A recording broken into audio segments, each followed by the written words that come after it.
So you want to get into playing or understanding jazz music or just jazz up your favorite pop song? I'll show you 2 easy tricks to help you start the journey of doing exactly that. The first tip is about voicing, which basically means rearranging notes and playing them in a specific order. When playing jazz chords, we want to go beyond triads and introduce more notes to the chords, starting with the 7th. If you're playing a song in C major, there are a bunch of really common chords that you are probably going to visit a couple of times during this song. That would be chords like D minor, F major, G major, and A minor. Let's quickly play some of those in a short chord progression consisting of triads. I'm playing C major, A minor, D minor, and G major. We'll get back to this chord progression later.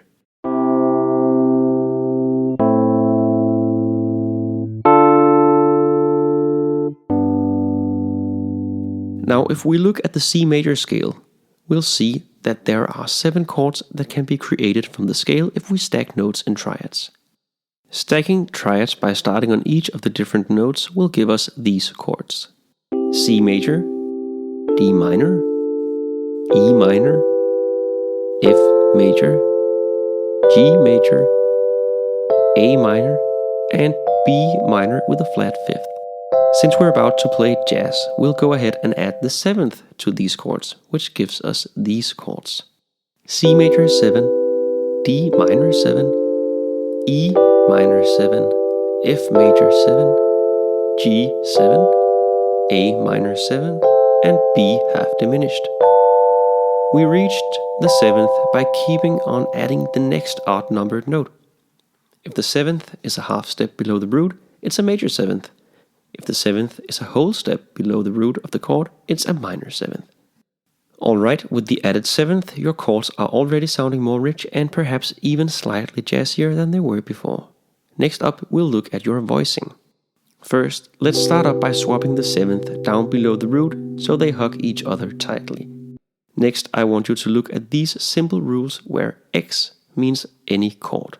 So in any X minor 7, X major 7, X minor 6, and X6 chord, I want you to do a 9-4-1 trade. Alright, let's say that X is C in this case. That would mean that in a C minor 7, C major 7, C minor 6, and C6 chord, find your 1 and trade it for your 9. The 9th is 1 whole step above the root. Let's play the simple chord progression again. This time we'll do this on every chord that fits the formula.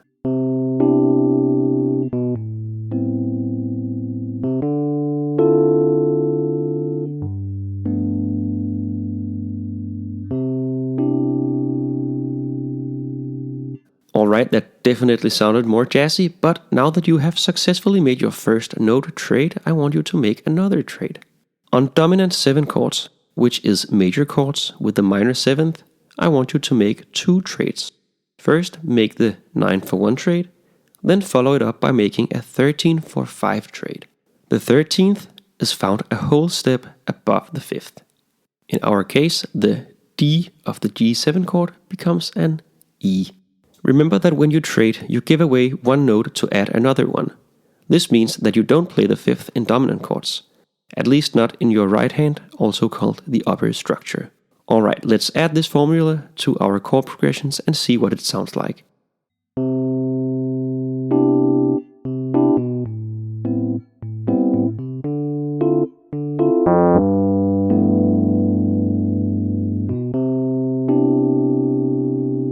Alright, that sounds great and definitely more jazzy than our first chord progression. There's a lot more to learn about jazz harmonies, so let me know if you found the video helpful and if you want a video that dives deeper into different jazz harmony subjects. Or check out my other music theory videos, the links are in the description. Thanks for watching.